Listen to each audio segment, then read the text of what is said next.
G'day everyone, welcome back to Nadlan Forum Podcast Daily. I'm Ruby, and with me as always is Lior. Lior, we've got some fresh numbers to chew on today. The latest from the Mortgage Bankers Association, right? Yep, Ruby, that's right. So the MBA Builder Application Survey for August 2025. The headline is, applications for new home purchases are actually up 1% compared to this time last year. But if you zoom in a bit, we've got a 6% drop from July. Sort of a mixed bag, right? Yeah, it's like that thing where you take 2 steps forward, 1 step back, but you're still moving. And Joel Can, he's the Deputy Chief Economist at the MBA, basically said, look, sales are recovering even if the monthly pace is slower. He highlighted that August was still their 3rd month of improvement. That's not nothing. Exactly. And if you look at the annualized rate, it's at 730,000 units for August, which is up from 685,000 in July. But the actual sales, raw numbers, not seasonally adjusted, went from 58,000 down to 56,000. So that's a 3.4% dip month to month. It's like, as a broker, I hear from buyers all the time. They're reading headlines, getting nervous, but you gotta look at the bigger picture. Yeah, absolutely. And sometimes it's just about having that context. I remember back when we talked about the housing market slowdown a few episodes ago, we said, hey, don't panic if there's a monthly blip. Actually, Lior, you mentioned a client of yours, a first-time buyer who was nervous about the ups and downs, but the extra inventory helped them feel less pressure. Do you remember? I do, yeah. I mean, that guy, he'd been looking for months and just couldn't compete last year. But now, even with slight sales drops, he felt relief. More options, less stress, more space to negotiate.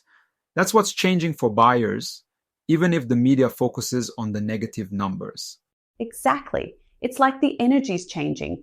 Not everything's perfect, but you gotta celebrate those wins when you see them, even if they're just 1% higher than last year.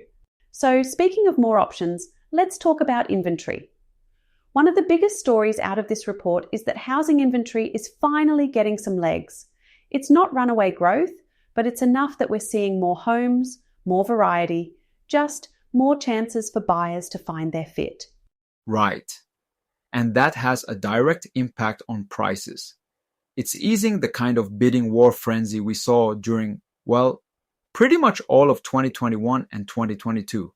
Honestly, when there's more inventory, sellers can't just expect 10 offers over asking. Price pressure relaxes and buyers get their shot. It's a healthier market, even with these slight monthly dips in volume. Yeah, it's like the steam's coming off. What stood out to me in the MBA data was that the average loan size is actually staying below the 2021 highs, $374,288 in August, up a tick from July, but still nowhere near peak craziness. That's 5 months straight we've seen this trend hold. I mean, it's way better for folks trying to lock in a more manageable mortgage. Totally. When I look at that number, I'm thinking stability, Prices aren't running away. Loan sizes aren't spiking. But I gotta ask, Ruby, is this the golden window for buyers to jump in, or are we just seeing a temporary blip?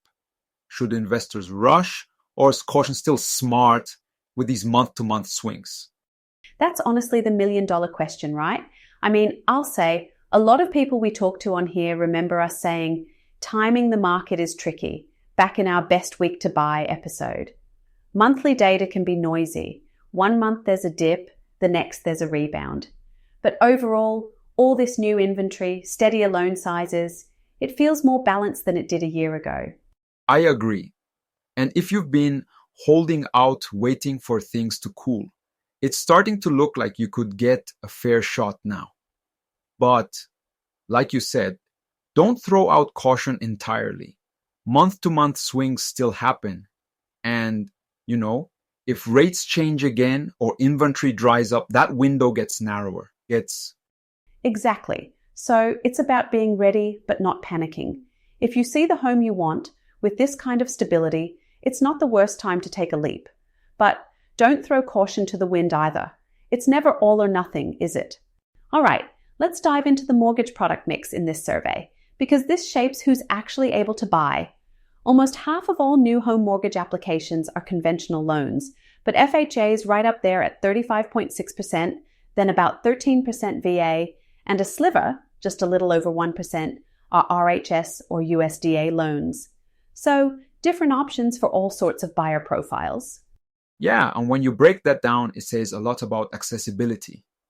Conventional loans are still king, but FHA continues to give a big lifeline to younger, first-time buyers or folks with less cash up front. VA's great. I've got a couple of clients using their VA benefits right now. The USDA ones are really niche, but they help in those rural deals. Actually, it reminds me of a chat I had with a young couple in Sydney. Oh, this is a tangent, but stick with me. They were tossing up between FHA and a conventional, right? And they just didn't realize how the loan type totally sets your budget and like the hoops you jump through. It's not just rates, it's access, fees, all that. That kind of decision shapes the whole home buying experience for people. Absolutely. And if we keep seeing inventory grow and rates behave themselves, I think optimism keeps building into late 2025. But it's always a cautious optimism, like today's market mood. We saw this before. If one factor turns, sentiment shifts fast. For now, though, I'm feeling more positive than I have in a while about new home buying. Yeah, same here. None of us have a crystal ball, obviously, but I think people are starting to feel like they can look a little further ahead now, instead of just trying to survive week by week. We'll keep watching those data points, and we'll be here every step as things shift. All right, Lior, shall we wrap it up? Yeah. Ruby, always a pleasure. Thanks to everyone for joining us. Keep your questions coming, and we'll catch you next time on Nadlan Forum Podcast Daily. Cheers, Lior, and thanks everyone for tuning in. Take care and see you soon.